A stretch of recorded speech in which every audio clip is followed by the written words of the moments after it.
Om Shri Ganeshaya Namah. Greetings to everyone world over, all our brothers and sisters across the globe.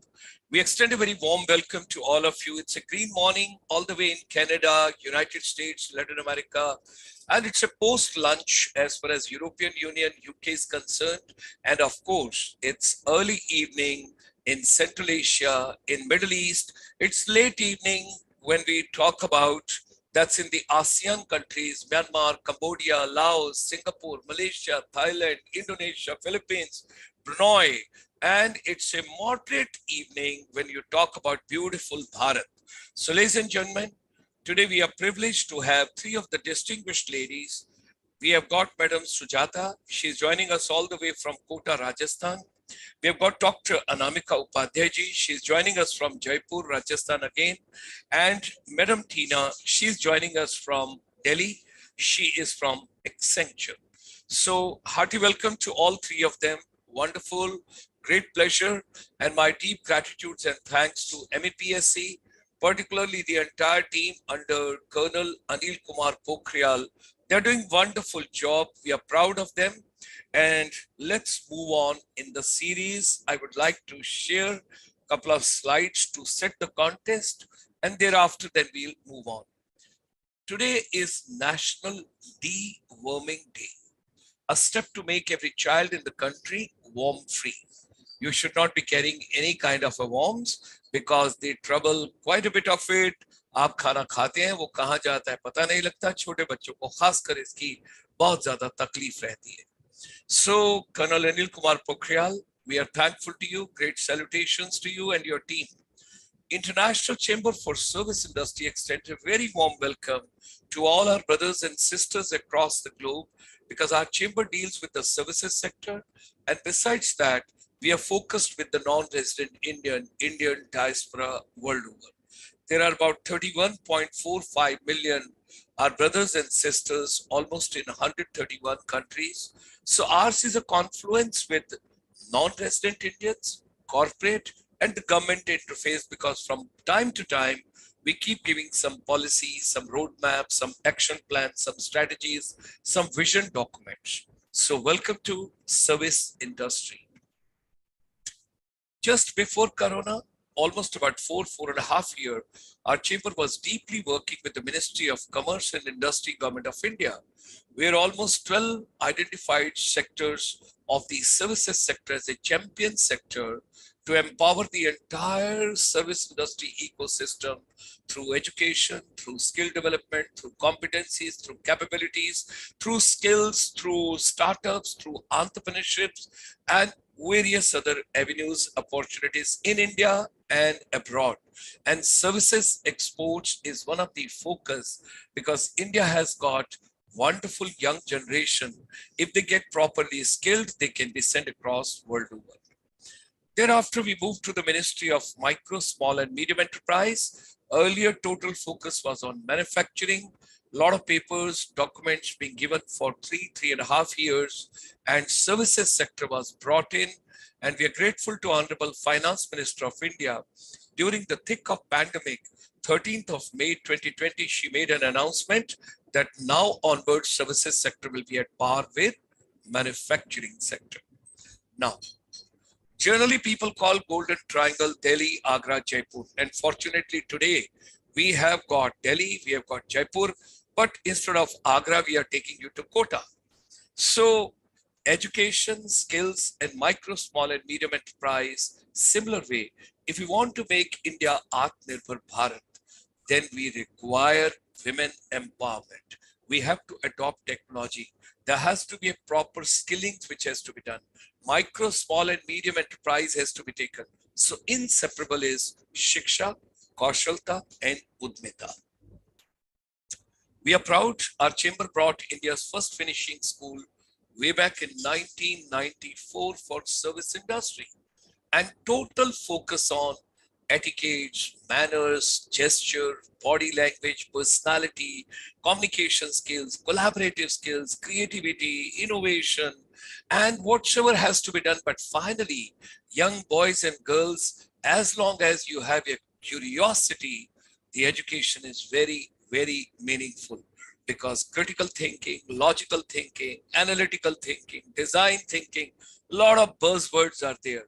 And what was the USP of this finishing school? Entire deliberations were based with art.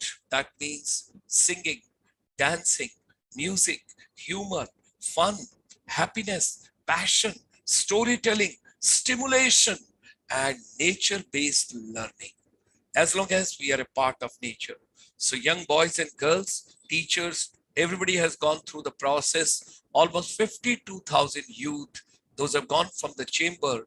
They are in different countries world over, and more than 35,000 youth teachers also have gone. 25th of March, little interruption in between, and we took three buzzwords: making education relevant, because doctors, nurses, paramedical people doing great job, great warriors. So similar way, education also needed hand-holding when 1.65 billion children were away from schools, colleges. So teachers and youth hand-holding. And then comes the new education policy, 29th of July. The Honorable Prime Minister and the Ministry of HRD, which now Ministry of Education, overnight, after 34 years, you got all together new creativity, new pedagogy, new andragogy, new vision. And this particular policy can be a game changer if it is implemented in totality with the 6% of the GDP with 100% accountability. 37 sector skill councils. They're doing phenomenal job, wonderful job. We are proud of them. And NSDC and of course NCVET. Dr. Nirmaljit Singh Kalsiji, the chairperson of the NCVT, they are doing remarkable as far as the qualification frameworks are concerned.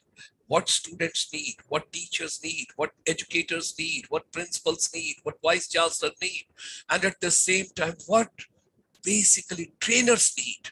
That is the work. This pandemic has given a lot of changes to the entire universe, and we have also come under change. The finishing school, which was brick and mortar with the walls, altogether, it has gone totally digital, and now we call it e-Gurukul for service industry, right from 27th September 2021, World Tourism Day. Tomorrow, ladies and gentlemen, as you know that every Saturday, we have got Women Empowerment Program, reinstating the women rights. So that's the webinar tomorrow evening at 8 p.m. Don't forget Colonel Menon, our senior advisor, he packages this program tomorrow evening. Don't forget to join us at 8 p.m. And tomorrow is going to be 1,442nd webinar. More than 12,000 speakers, corporate, and our brothers and sisters have come across the globe. Those have been the part of this journey. Right from 25th of March 2020, we have come a long way. Tomorrow we'll be talking about Union Budget 2020 and how education, skills, and women empowerment, special focus, that's going to be tomorrow. Today, whatever your mind can conceive and believe, it can achieve. Let's come together. Let's make education and skill relevant through innovative education, futuristic education, skill-based education, micro, small, and medium enterprise as an integrated part of education. Our films, our tourism, our entertainment, all that should be integral part with lots of happiness in the entire education ecosystem.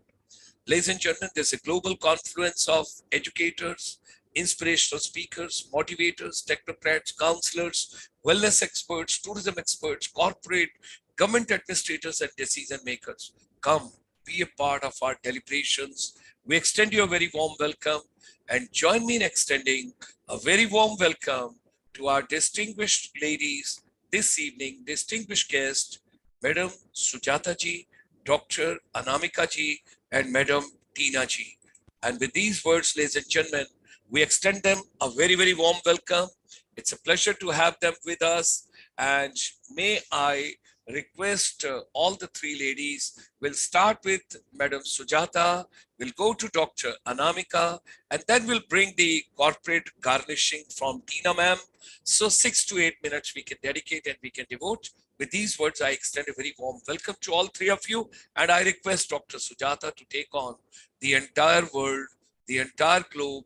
All continents are yours and all countries are yours. You got to unmute your mic, ma'am. You got to unmute your mic, ma'am. Thank you, sir. A very good evening to all. It is indeed a pleasure to be a part of this session. Both ICSE and MEPSC are doing path-breaking work in the field of skill development, as we've just heard. During my experience in the field of education, spanning more than 35 years, of which 18 years were as principal in multi-medium schools affiliated to different boards, UP board, Maharashtra board, CBSE board. And I have seen that teachers are very hardworking. During the pandemic, we have seen how they all ensured that learning continued. We now need to provide them more opportunities to upskill. Once the schools reopen, teachers will have to deal with many more challenges. The pandemic has also become a sort of an infodemic.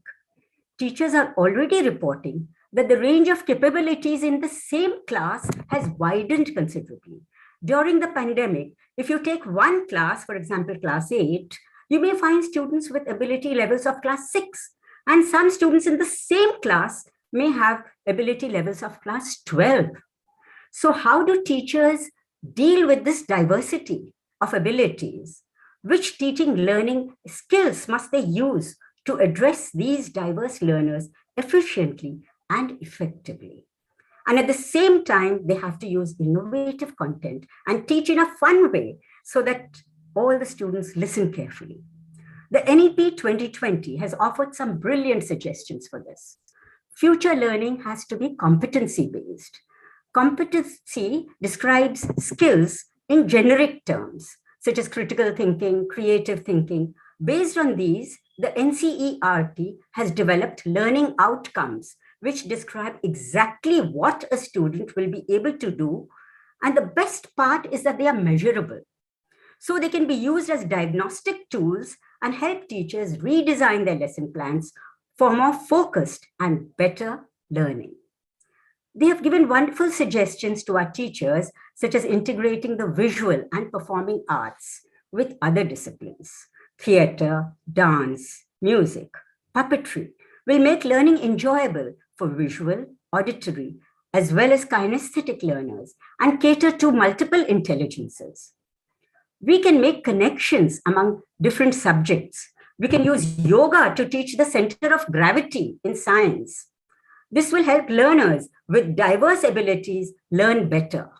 Of course, the science teacher will have to collaborate with the yoga teacher for this. So the skill of collaboration has to be enhanced among teachers. There will also be a shift in the teacher's role from using teacher-centric methods to using learner-centric methods, from being a sage on the stage to becoming a guide by the side, a facilitator. During the pandemic, while the teachers were struggling with household chores and illnesses, children would sometimes ask questions for which they were unprepared in their online classes. And to make matters worse, tiger moms were sitting next to them watching everything. So how does a teacher handle such situations and also maintain a cool exterior in the class?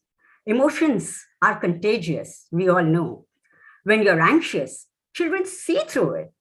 And even if you don't say anything, it is reflected in your teaching. So we need to manage our body language, our expressions also.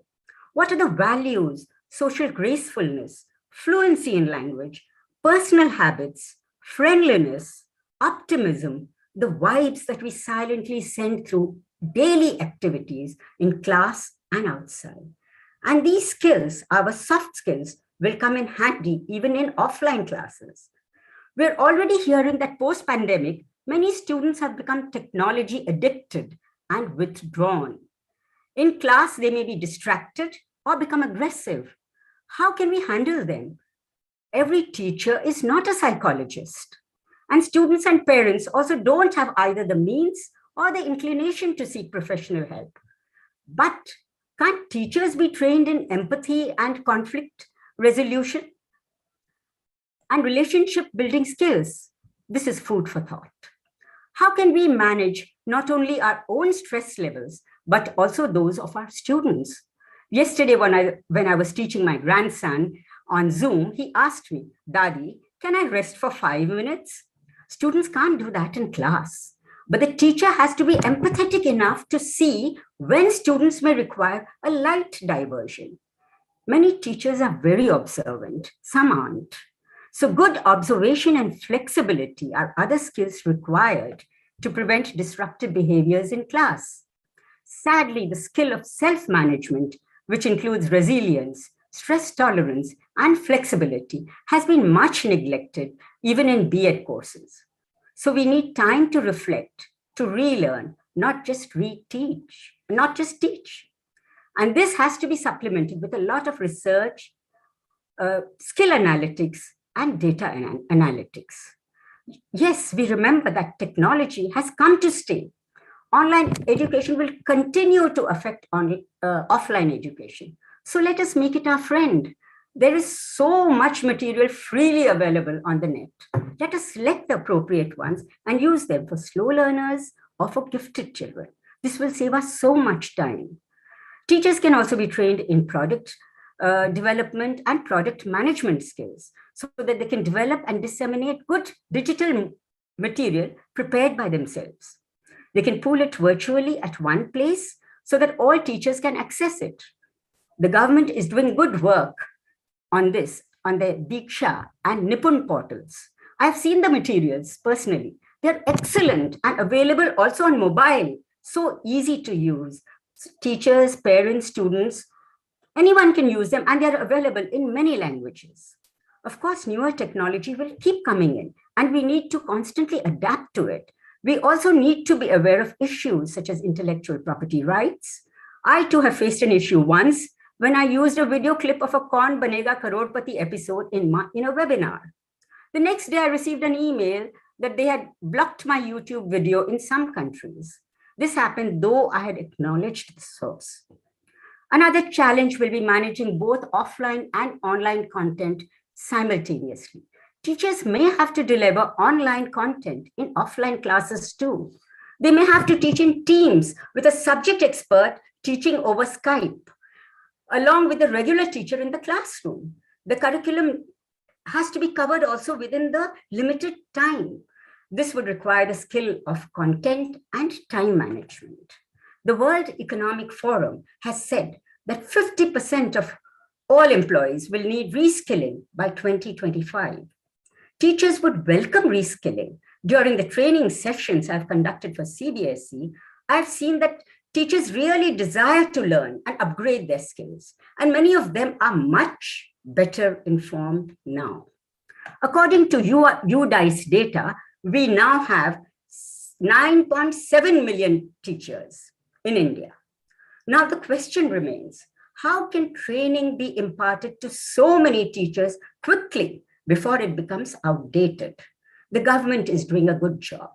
To improve learning outcomes at the elementary level, it launched an integrated teacher training program called Nishtha, which is the world's largest teachers training program of its kind.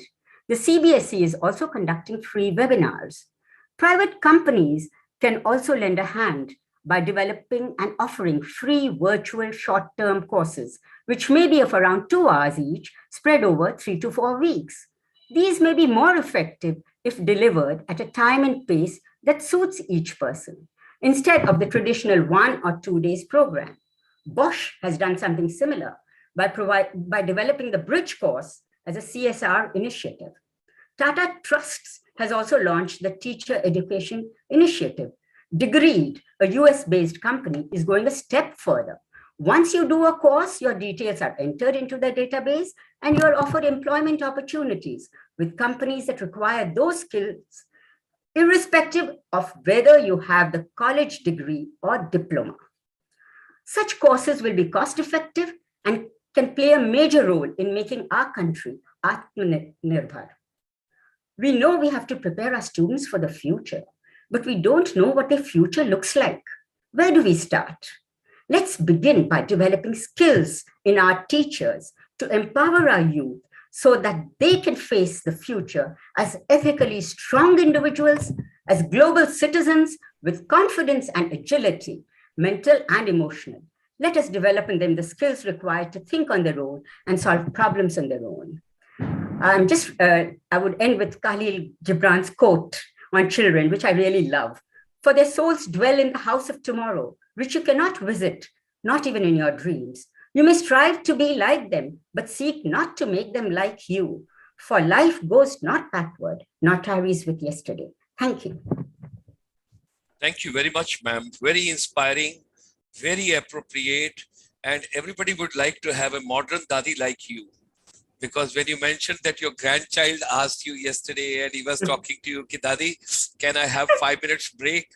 I wish everybody has got such a well-educated, well-informed, and such a positive Dadi. I hope you gave him 5 minutes break. Yes, I did. Because I knew otherwise he wouldn't be attentive. That's lovely, ma'am. That's lovely. It was so inspiring. It was so appropriate. It was so befitting. My regards to you. Thank you very much. Now, in the second round, I would be very keen to know from you that when we are talking about that education has moved from teaching centric to learning centric. Yes. But this COVID has accelerated the pace. Yes. Whatever we were supposed to introduce in the next 1 decade in technology, that has been done within 2 years. Yes. So now it is no more from teaching centric to learning centric. And the role of the teacher is not only even a facilitator, because so much of wisdom and so much of knowledge and so much of information is available that it is difficult for children to filter out what to acquire, what not to acquire. Yes. So the question comes over here is how education should become relevant to my day-to-day life, my day-to-day living, how it should be a project-based education. Early in the morning when your grandchild gets up, what does he think? What does he want? What does he want to do? What does he enjoy? And till the time he goes to sleep in the evening, what all Dadi has to do for him, that is something. So the role of the teacher is now that of a co-learner. Yes. So in that context, what would you like to share your vision? And you also mentioned about 3 organizations, Bosch, Tata Trust, and Degree.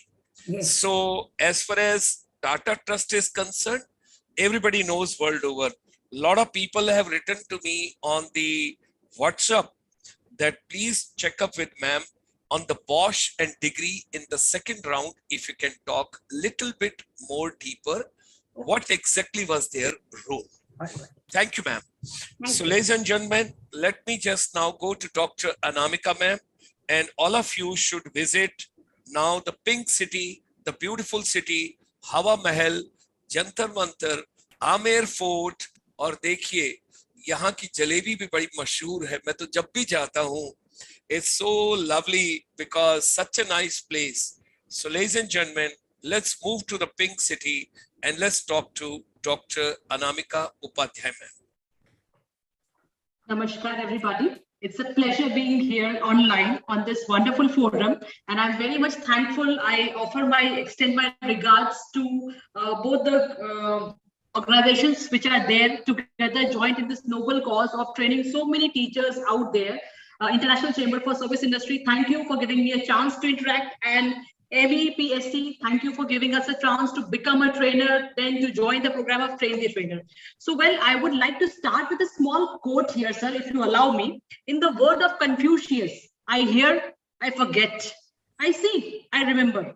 I do, I understand. So, well, here the role of training comes in light. I would like to proceed my presentation, something which I would like to share with all of you. Small, humble presentation. Is my slide visible, sir? Absolutely, ma'am. Absolutely. Please. Great, great. If you wish, you can increase the size, ma'am. You can increase. I'm the putting size. it in slideshow. Yes. Slideshow mode. Yes. Thank you, ma'am. Okay. So, all the wonderful learning people over there, I'm very sure that you already have a wonderful session. By the session of Sujata ma'am, we really got to know so many wonderful insights about the school education. Now, from school, we are going a bit ahead because I am a person of academic industry experience into management. I'm an associate professor right now associated with one of the universities here in Jaipur. I am also the adjunct professor for Vamnicom Pune. I am also the adjunct professor with ISTD Jaipur chapter. I am associated with the ISTD Jaipur chapter, and I feel privileged to be a part of this wonderful chapter and ISTD as well, giving us so many good chances to interact with time and effort. So my 15 years of experience into management education, because I am basically a person from management education, a person who did her degree of PhD in HR, and I am into the field of teaching HR, business communication, and marketing subjects. So I tried to sum up some things with what I have understood by now and what I have tried to teach to my scholars, that is corporate communication and training. So here I present. Now back to basics. Back to basics is actually what is communication. I mean, like we start a communication from the moment we are in the womb of a mother. We start kicking. Here is the communication number 1. We start our movements. Communication number 2. When we come in the world, we cry. That is CRY, critical respiratory system. We mark our presence in the world that yes, I am here loud and clear. All of you, take away all your sleeps. So that shows that communication is so very important in our lives. So communication skills are one of the most important tools when it comes to personal life as well as professional life. And I'm sure everybody would allow it to me. Why? Because more than 80% of our communication, what we do is through our body language. Still we communicate. So even somebody who is not blessed with a speech still communicates by some or the other way. So communication becomes a very, very important part in everyone's life today. Why? Because we are living in a business world, we are living in a corporate world. If we are an employee, communication is important. If we are an employer, communication is moreover important. So communication plays a role where it is very much important. Our daily business operations, which are typically dependent upon the verbal interactions, the emailers, the phone calls, the WhatsApp messages, the SMS, the text. Apart from this, social communication through our Instagram pages, through our FB pages, through our chatting channels, through our blogging, through Twitter, all the time we are actually communicating. So here is the importance to understand that why do we need to improve our communication skills? This skill is important, especially for a teacher. Why? Because we are the one who are the messengers to the society. We give embryo managers to the world. Sujata ma'am has trained so many students, and today all of them are spread like split cells overall the globe and doing wonderful jobs. So you need to understand that effective communication can be a major factor in receiving success in your life. In addition to this, if the communication increases the productivity, it helps the organization. And I'm very sure that Tina ma'am would ally to me that actually successful communication does increase the productivity of the organization. It builds a better workplace and it reduces clashes between the colleagues. So it is important for an organization which is into training or education, or for an organization which is into hardcore business. So the increasing importance of this corporate communication and effective communication here is very strategically done. Why? Because you have to plan the strategy in order that your employees, your vendors, your suppliers, everybody communicate very comfortably. Here comes the role of training. So we need to train ourselves to communicate effectively. And this is a very, very careful thought we should take ahead. Now, my Get Set Go slide says that what actually should we do? So these are very small tips which I would like to share. If you want to improve your communication, if you want to make your communication level 1, if you want to upskill yourself in communication, what you should do is that use the right channel for your message. Say, for example, if I'm a fashion designer and I want to communicate my design to the world, I should start using social media. All the digital media, I should start using them. If I'm a teacher, I should start putting my blogs. If I'm an actor, I should start, or if I'm a politician, I should start using Twitter. I think every one of us will agree to me that Mr. Obama and Mr. Narendra Modi are two most influential communicators we have actually seen in the political history, apart from Lalu Prasad Yadav ji. I also admire him as a political leader, and I also admire Atal Bihari Vajpayee ji as a political leader. These wonderful speakers have been fantastic when they come on the mic. Why? Because of their effective communication skill. And moreover, elections in America and elections in India have seen a history where they have been won by utilizing the fantastic medium of digital media, by using the social media. We see SMS on our phones these days telling us about the government program. So this is what government has chosen the right channel. Earlier, government used to put Akashvani, or they used to hire Amitabh Bachchan to do, or Vidya Balan for the Swachh Bharat Abhiyan, or Akshay Kumar for their vaccination Abhiyan. But now they are doing it more on Twitter, on blogging, and so many social media mediums. So actually, my dear listeners, we all need to understand that if we want to communicate effectively, what channel should we use? If I am an employee, if I'm a teacher and I want to apply for a leave, I should use email. If I'm a person into corporates and I want to apply for leave, I can use either email, or last time moment I can use SMS also, but definitely not WhatsApp. Why? Because WhatsApp still comes into the semi-formal mode of communication. So here is a student, and if you're a student and you want to apply leave and you want to inform your teacher because you had some urgent task, you want to inform your class coordinator, then you should definitely use the medium where you are emailing it, or you're putting a WhatsApp to your teacher, but at the right time. So what is important is that you use the right channel for your message. Then always consider your audience and listeners. Like I am trying to consider every one of you here by choosing the mode of English as the language of communication. Why? Because I might have mixed audience who understand Hindi, who doesn't understand Hindi, who does understand English, or who might be not very conversant with English. So I am trying to make my speech, my lecture, my conversation with you in the way you understand. Before taking the session, I asked the people who were conducting, Amanjeet madam, that who are going to be the audience. Before starting the session, Major Dr. Gulshan sir told us that who are going to be the prospective audience. So this helps us to make the way we want you to have a better, more effective understanding. So always consider that who is reading you, who is listening you, who is your audience while you are communicating. Third goes short, precise is better. Familiar words, which are usually a better choice. Like we would not like to listen Shashi Tharoor always apart from the Jaipur Literature Festival. Why? Because his wonderful articulated collection of Renan Martin vocabulary, similes and metaphors don't serve to our ears very pleasing when we hear him in the normal mode. That is why we see a lot of memes going on Mr. Shashi Tharoor. Why? Because he's very, very wonderful with his jargon of words. But all the time, every audience who comes to hear him cannot relate to him. So it is always better that you use familiar words. They are always a good choice. Unfamiliar ones or jargons should always be avoided. They should not be used. You should not use very long words. You should try and use small words, which will make your communication more quick and more effective. Then comes anticipate possible queries. Try and understand before communicating whether you're writing an email that what could be the query.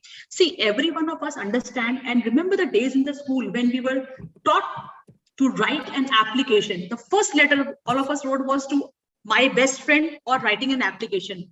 And long before, when we were not into the federal state, that is India was not getting the freedom, the application used to start from I beg to say that. This was the first line.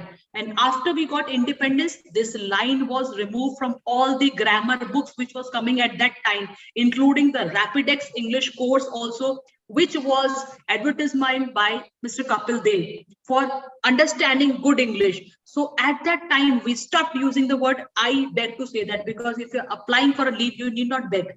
Nobody need to beg for anything. So this was a major change which shows that how important it is to understand that what word to be chosen, and you need not beg. Now you say that I humbly request that I require leave for this day for so and so reason. You remove that I beg to say that. Why?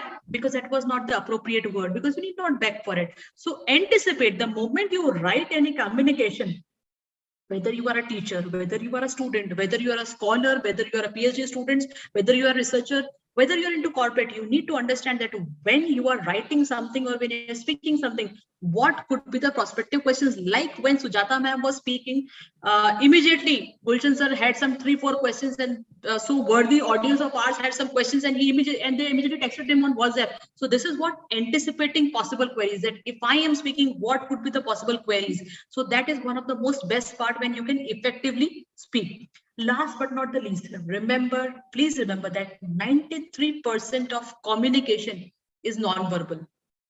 Just remember, when you start from your home to your office or to your institute or to your school, you see maximum time the pace of this traffic signal person. He is not speaking from the 30 he's standing. He is just telling you the signs. You are just seeing the red lights. So maximum communication is done through non-verbal. Or just remember your mother when she put her frowns over here and there when you're not going to the office, when you're not working good. Or remember the expressions of your kids, anybody around you. If you try and judge your day from morning till night you sleep, your maximum communication was done through non-verbal. So you should be very, very wise while you are using your gestures, your postures, your body language, your kinesics, your movements, your limbs, because what you say is not what you write or speak. It is also shown from your facial expressions. So while we are speaking, effective communication also does get communicated through our non-verbal ways also. So that is also very, very important to understand. Well, now the new world after Corona will never be exactly the same. And I think every one of you should understand this, that old ideas, approaches to the working world may not fit in that good. What we need to understand is that we need to gear up ourselves. We need to understand that if we want something really good, we need to train ourselves for effective communication. Now, just to sum up, why? Because more of heights can't go. I did got a YouTube presentation, a small clip, but I don't think so the time will permit me. So I'm clipping that. What I need to understand is that a picture speaks more than 100 words. And here is a picture which says effective communication is 20% what you know and 80% how you feel about what you know. So all I need to request all of you is that please do keep this in mind, that whenever you are communicating, your effective communication is 20%. What do you think? That yes, I know this and I want to communicate this, but 80% that what you think that you know.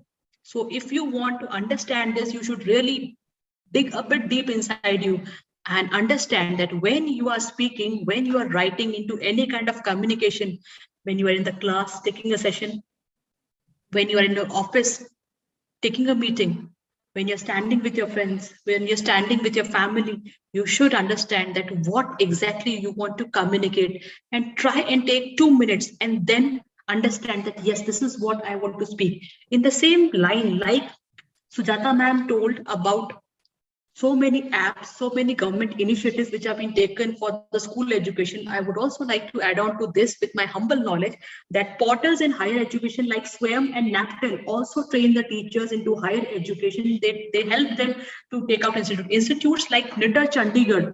They are actually the place where teachers of higher education get to have so many programs which are STC, those are small training programs of 7 days, 5 days, and they train the teachers over there on the latest pedagogies being used by the teachers into the higher learning education. So one should always keep a check upon the SWAYAM, NAPTEL and NITA Chandigarh websites.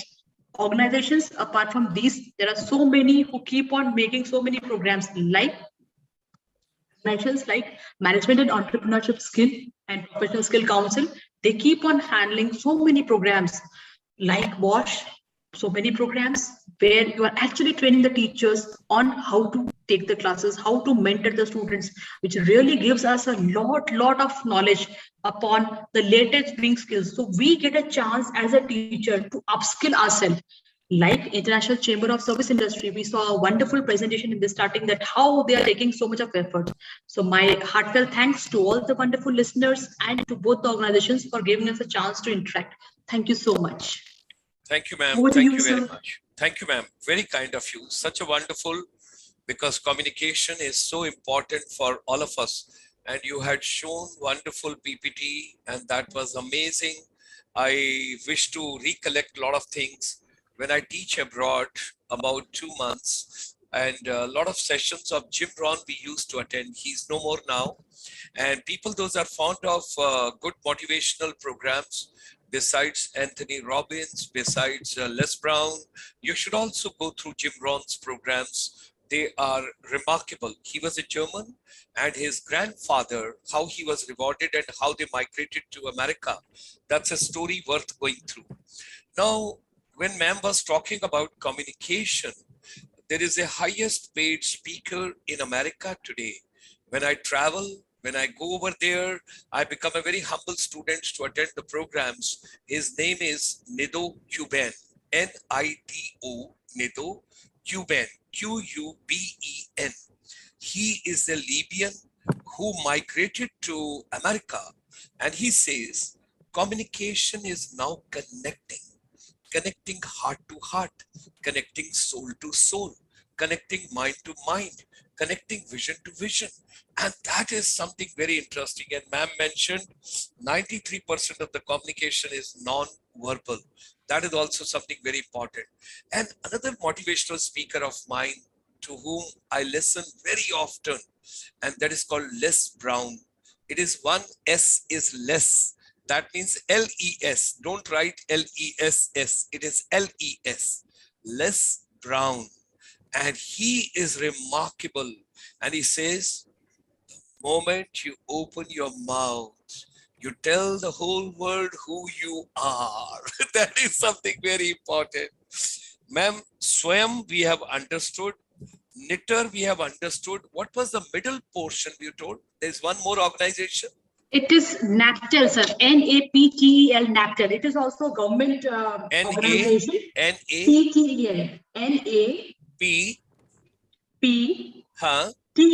TEL. Yeah, your voice is echoing. That's why certain people couldn't get it. It was echoing. Okay. But yeah, fine, it's fine. Okay. We have understood if it is NAPTEL. It is NPTEL. Okay, not A. It is NPTEL. Okay. Government portal. It is a government portal. Okay, okay. It's a government portal. Yeah. So thank you very much. And finally, ma'am, we will have something once again on a communication from you at the end when we do the closing. A lot of teachers, they are very good at subject. They have got lots of knowledge, but they are not in a position to put it across. They have a lot of difficulties. I think one of the most important skill, if anybody wants to come into education or teaching profession, you got to be a good communicator. Like Dadima sitting over here in Kota and Dr. Anamika sitting in Jaipur, all of us, we got to be a good communicator. Let's move to the corporate world. I take you to Delhi now. I won't take you to pollution. It may be, I'm taking you to Gurugram. I'm taking you to a little bit that side because Accenture, when I used to visit, I had gone to the office basically in Gurugram. So I'm sure the weather and the climate and the air quality is a little better than Delhi. So let's go and in that thin air, find a lot of wisdom and knowledge coming from Madam Tina Chakrabarti ma'am. Thank you, sir. And such a wonderful and such a humbling experience to be here. Listening to Sujata ma'am, Anamika ma'am, I really am falling short of words. Actually, one of the things that I have practiced, and I am proud that I do practice even today, is being a student for life. And today I picked up a couple of things from both of you respected ladies, and I will practice them in my life. Thank you so much. I'm going to provide today a sneak peek into my life. So the format that I am going to follow, it is slightly different from being an academician. I have been a person who's seen the Twin Towers. I have been a person who's seen the COVID pandemic. I have seen the software bubble burst. I have been in a situation where I have been dislodged from a job and packed back home because nobody would hire Asians. I have had to change my job line, my job profile multiple times in 23 years of my career. I hope I have invoked some interest by saying this. Let me begin by saying this, that what has taken me through and allowed me to not only survive but thrive has been education. Okay, let's talk about. This woman is talking about education. What has she done? So I'm a Stephanian. I'm a physics graduate and a postgraduate from Delhi University, St. Stephen's College.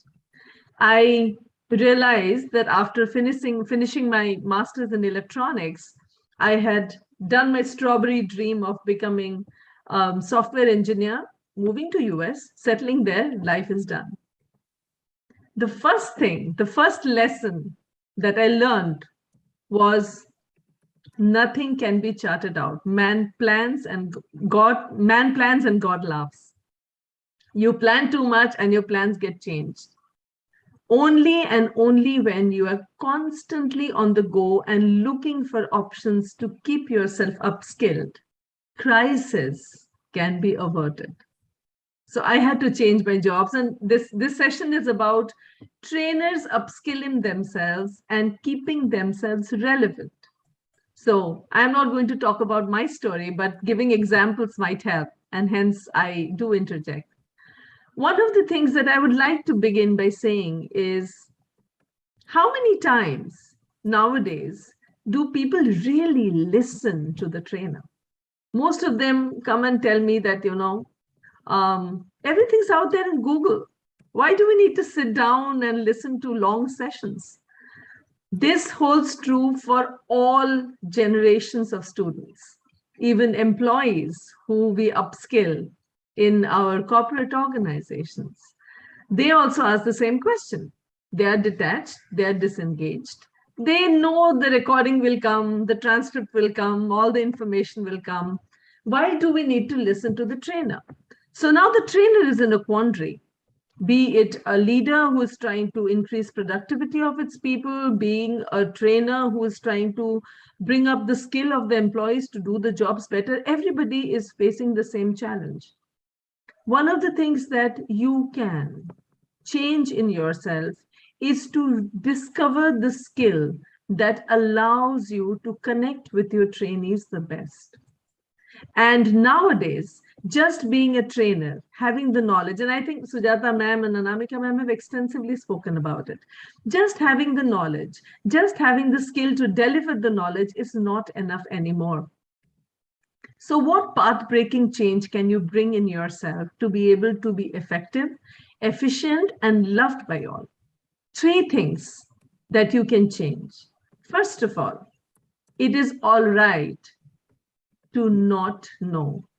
You do not need to know everything. It is all right to go and say, I don't have the answer to this. First of all, and that would require you to be constantly up your own knowledge, constantly up your own knowledge quotient. How can you do that? Does it mean that you have to spend a lot of money educating yourself, spending on courses and spending on certifications? Not necessarily. Today, there is a plethora of courses that are available to improve your emotional quotient and your knowledge quotient online. There are MOOC courses available.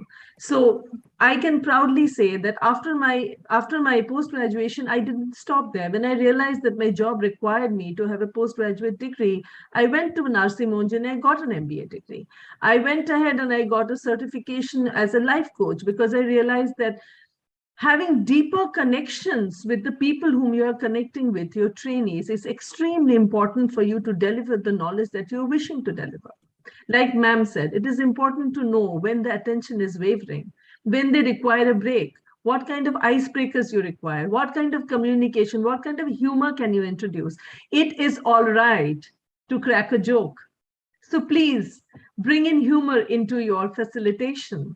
That will dynamically change the way the students accept you, the students listen to you and acknowledge you. Ask for feedback on a regular basis. Record your sessions. Please listen to yourself after you do your session. I intend to after this one, so that you always know what you can improve. And go out there, acknowledge the people who are giving you feedback so that they become a part of your process. Because nowadays, Students are no longer the traditional students and teachers are no longer the serious people. You have to change the game. Like ma'am said, it is about co-learning and coaching, being the friend, being the support system for the person whom you're imparting knowledge to. So bring them along with your journey. You are no longer the serious person. Bring in humor. Please make social media, learning tools, digital tools your friend. And how do you learn about them? Make the time on a regular basis to do something that you really love. Why did I detract suddenly for you to do something that you love? It is important because your self-discovery increases your creative quotient. And when you are in a creative space, you can design innovative learning solutions for people, which are relevant for today. You would like to go to Google, you would like to go and search what are the latest ways of teaching people. What are the few online tools and social media platforms that people are looking at? Maybe you can create your own videos. Next time you can send them as a pre-read so that when people come to the class, they are not listening to you talking and giving information, rather they're interacting with you and asking questions. Isn't that a fantastic idea? So you prepare your course instead of a book, it's a video that people can listen to and they come to the class and they ask questions and you can address every session in a different way. So what is the mantra for success? Learning has become non-linear.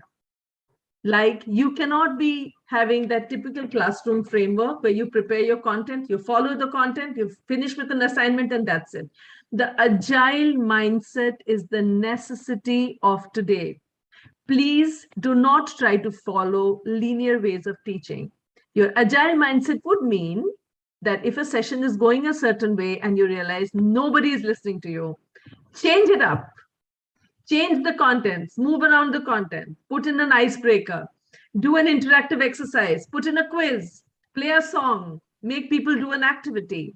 And when you are realizing that repeatedly, the content that you're delivering is not able to engage with the audience, do not be rigid about it.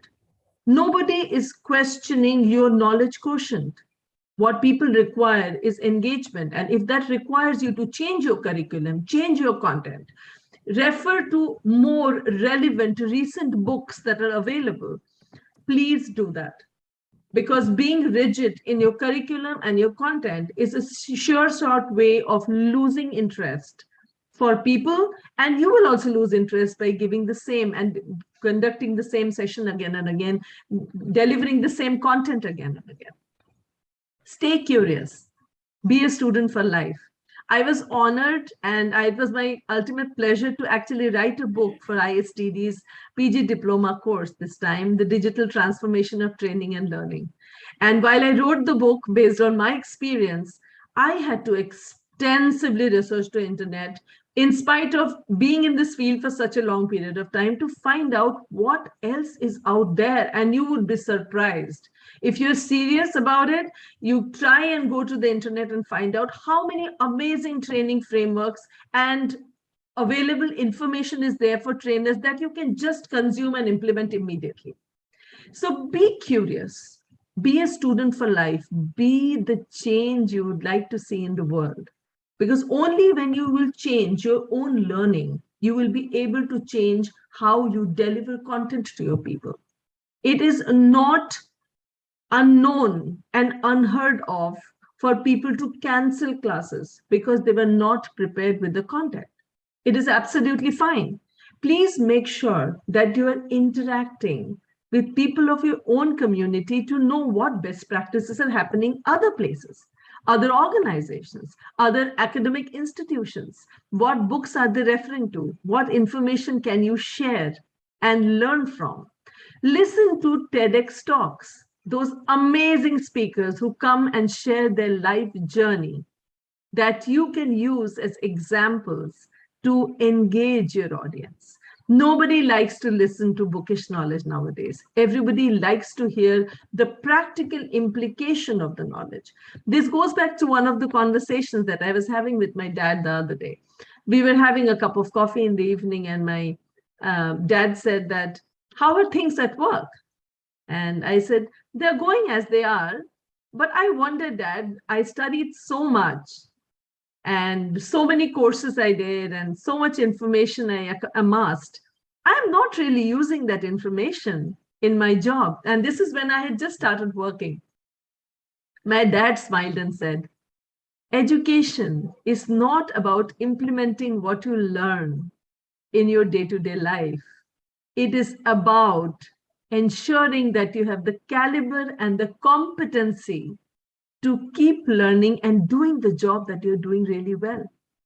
It changed my world because many of the times we were remembering information, thinking that this is the exact information we'll use in our lives. But none of that happened. We don't use trigonometry every day. We don't use geometry every day. But we learn those subjects. But the acuity, mental acuity that increases if you are a constant student is amazing. And when you change your mindset that I'm a professional, I don't need to learn anymore. If you move from that mindset to be a student for life, your paradigm shifts. You are more receptive to new information. And interestingly, you will realize that you've become so much more flexible to the needs of the recent generation. So my small takeaway for all of you would be, stay curious, do mistakes, learn from them, and keep moving forward. That's all I had to share with you today. Thank you so much. Wonderful, wonderful. Thank you, ma'am. Thank you very much. It was really wonderful. Stay curious. That is something very, very important. And the word which you used initially, that humor is very important. Yes, it works as a lubricant because it removes all the frictions. When you bring humor in your talk, when you laugh, when you smile, when you engage in a very positive way, people enjoy that. And yes, information is available in plenty. How do you make it meaningful, relevant, curious? And as long as the curiosity would be there, children would enjoy. Let me get back to ma'am Sujata now.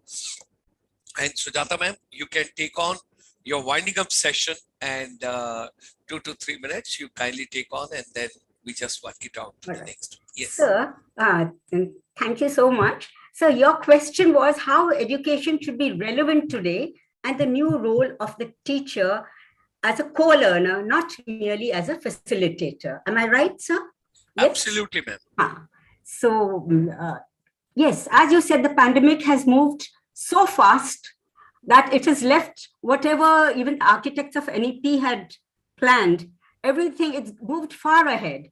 And the students, they had ample time. So all the time they were on the net and surfing information, and the skills of the students have improved tremendously. They know so much.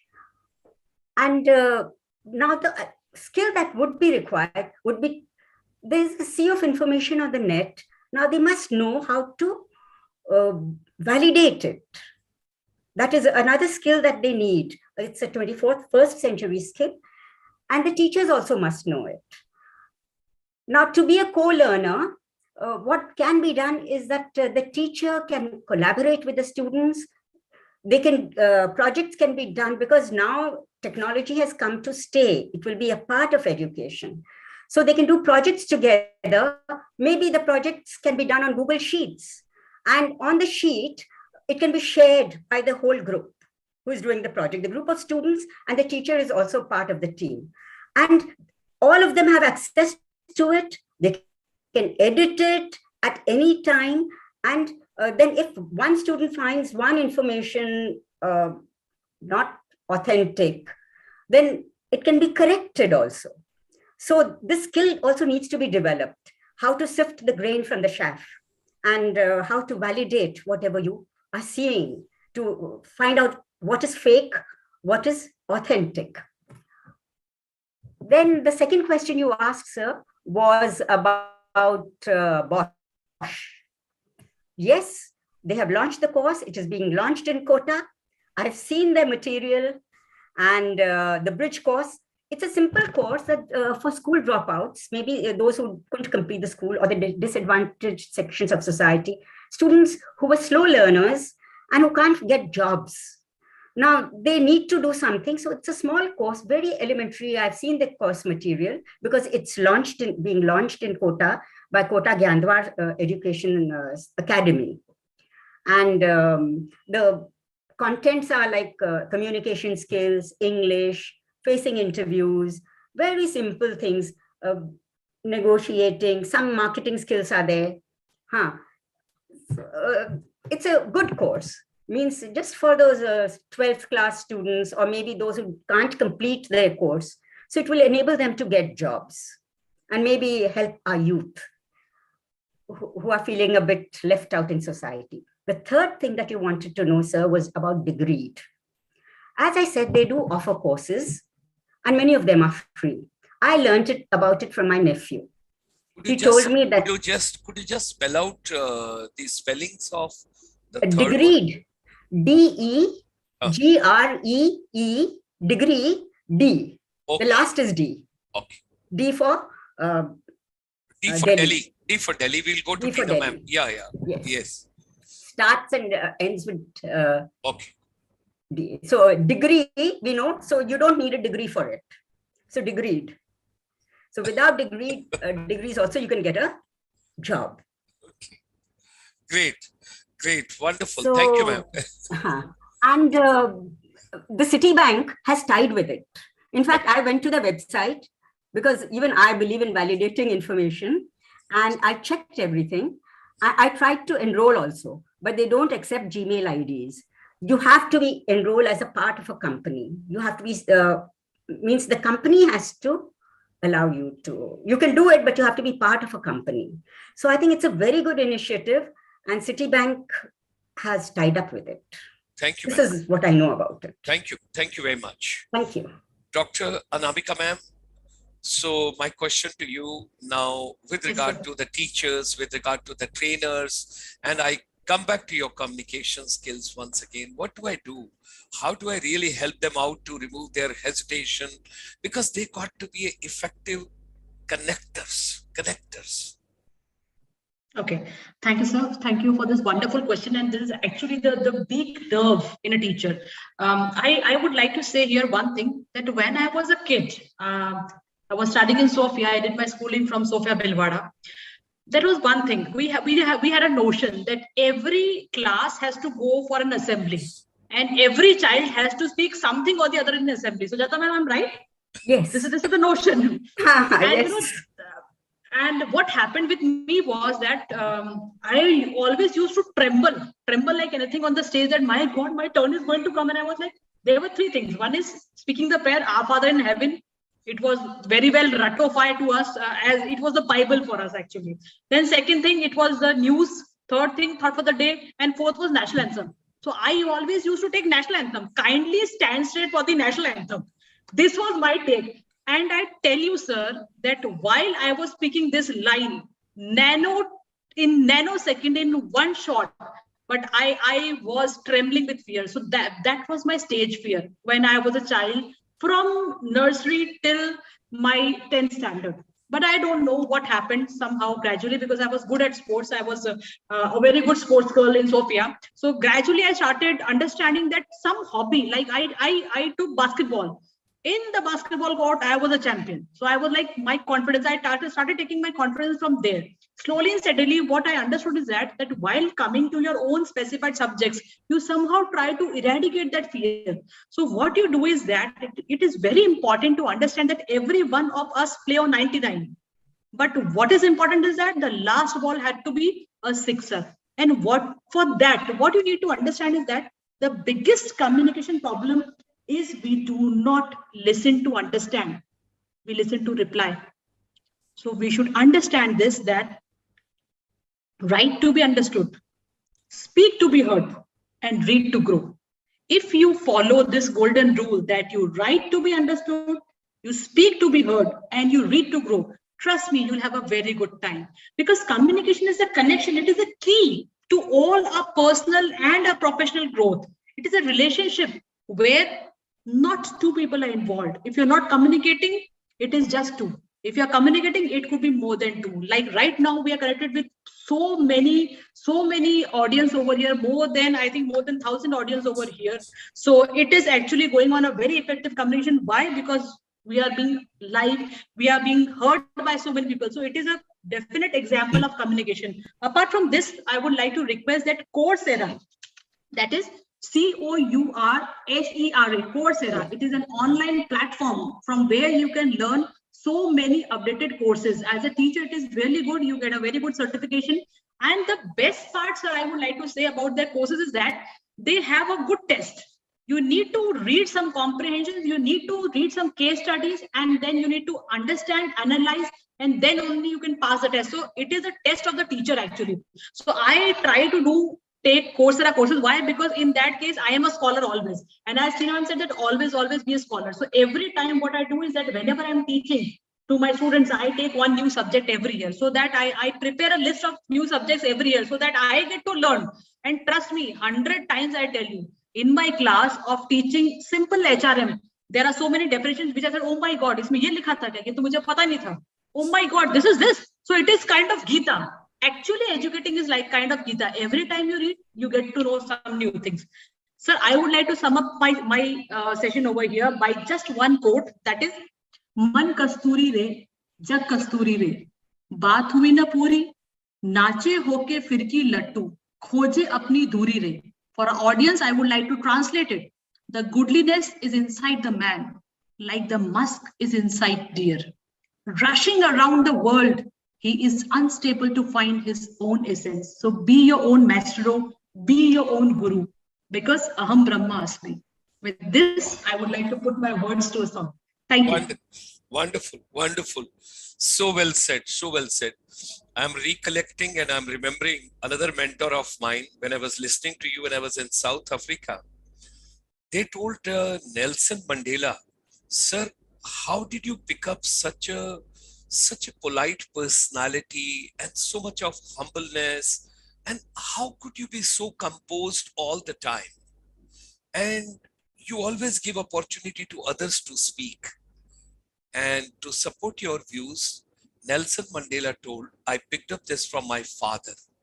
My father, as a tribal leader, never ever made people sit in different rows. He made them sit in a circle so that we all can listen to each other, we can see each other, we can talk to each other, we can communicate and we can connect with each other. And the second best quality which his father had, he told, my father used to be the last speaker because, like Tina Chakravarti ma'am, he used to pick up everything what others have conveyed and finally putting the icing onto the cake and let people enjoy, because first you have the top portion and then you have the slices. So let's get back to Tina Chakravarti ma'am.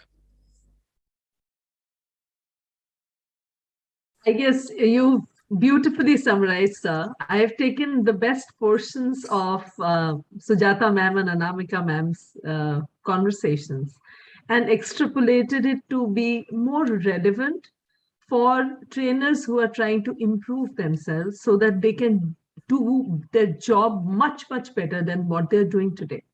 My humble submission, other than what I have already spoken about, is one of the things that you should all spend time with yourself for your self-discovery.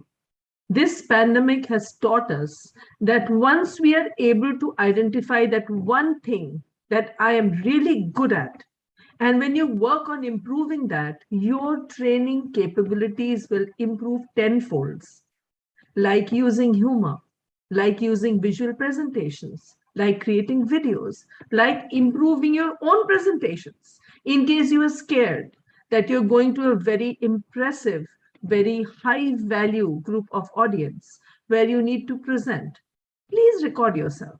Do not be shy from the camera. Be present, unhide yourself. Discover that one thing that you are great at and invest in that. Read about it, research about it, record yourself, listen to yourself, give yourself feedback, be critical about yourself, show your own presentation to friends, show it to your family.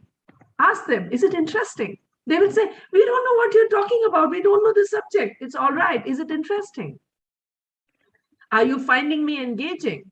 It's all right to take. In fact, that feedback will work the best for you.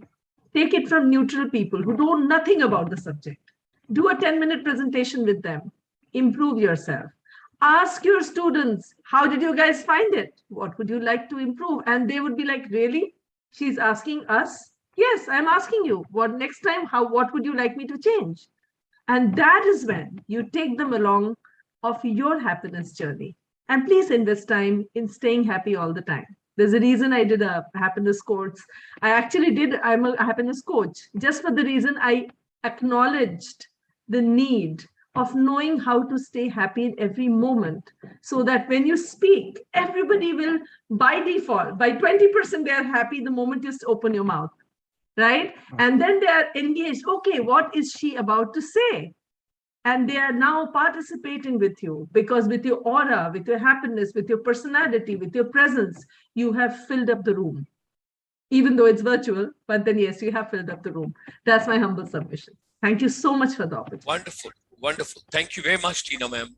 So ladies and gentlemen, world over, our deepest gratitudes and thanks to all the three ladies, Madam Sujata, Dr. Anamika ji, Tina ma'am. They've given such a wonderful insight to all of us. Stay happy, stay communicating, wonderful, keep getting connected, be humorous, be happy, and of course, we are co-learners with each other the best possible way, whatever we can pick up. I, along with Colonel Anil Kumar Pokhriyal, the CEO of the MEPSC, convey our deep thanks to all of you, and very special thanks to Madam Amanjeet Kaur and Chitra Kapoor ma'am. Both of them, they have put this program back together, brought together, and brought the awareness of the program together. So all my friends in Canada, US, and Latin America, have a wonderful day ahead, and keep shining, keep rising, keep enjoying your coffee and tea, whatever you're having in the morning. And people, those who have taken their lunch, they can go for their early evening tea now. I think that's in European Union. And people, those are in India, have a haldi wala doodh, and thereafter you should go to sleep. That's the best way we can do, because Ayurveda, yoga, meditation, naturopathy, and mental happiness is the most important